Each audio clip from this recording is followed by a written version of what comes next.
ఆషాఢమాసంలోని చివరి రోజైన చుక్కల అమావాస్య గురించి చాలామంది విని ఉండరు. కానీ ఆ రోజున పితృదేవతలను తలుచుకున్నా, గౌరీవ్రతం చేసినా, దీపపూజ నిర్వహించినా గొప్ప ఫలితం దక్కుతుందని అంటారు పెద్దలు.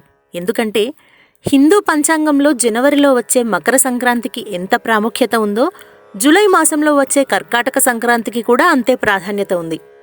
మకర సంక్రాంతి సమయంలో ఉత్తరాయణం మొదలైతే కర్క సంక్రాంతికి దక్షిణాయనం మొదలవుతుంది.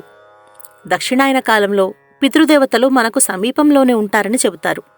అందుకే దక్షిణాయనంలో వచ్చి తొలి అమావాస్య రోజున వారికి ఆహ్వానం పలుకుతూ తర్పణాలను విడిస్తే మంచిదని సూచిస్తారు. అదే చుక్కల అమావాస్య.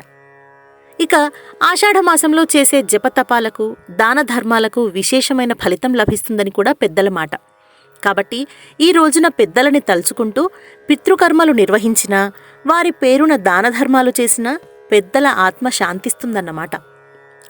ఆషాఢ అమావాస్య రోజున గౌరీ పూజ చేయడం కూడా మంచిదంటారు. ఆషాఢ అమావాస్య మర్నాటి నుంచి శ్రావణమాసం మొదలవుతుంది. శ్రావణమాసం అంటే పెళ్లి ముహూర్తాలు మొదలయ్యే కాలం. కాబట్టి ఈ శ్రావణంలో అయినా మంచి పెళ్లి సంబంధం కుదరాలని కోరుకుంటూ మాసానికి ముందు రోజున కన్నెపిల్లలు గౌరీదేవిని పూజిస్తారు.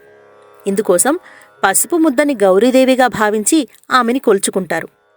బియ్యపు పిండితో చేసిన కుడుములను అమ్మవారికి నైవేద్యంగా సమర్పిస్తారు. ఈరోజు గౌరీ పూజ చేసుకుని ఆమె రక్షను ధరించిన అవివాహితులకు త్వరలోనే వివాహం జరుగుతుందని నమ్ముతారు.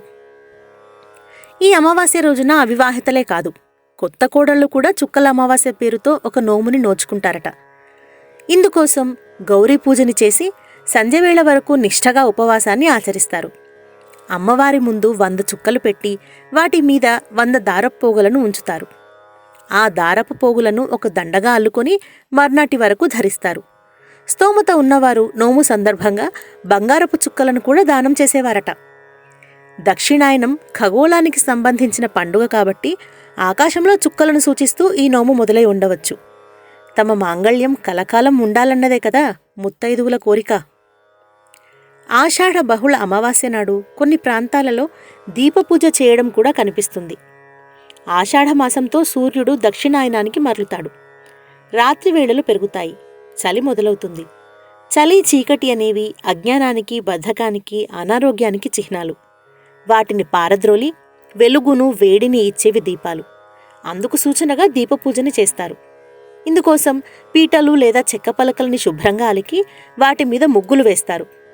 ఆ పలకల మీద ఇంట్లో ఉన్న దీపస్తంభాలు లేదా కుందులను ఉంచుతారు. ఆ దీపాలకు పసుపు కుంకుమలతో అలంకరించి వెలిగిస్తారు.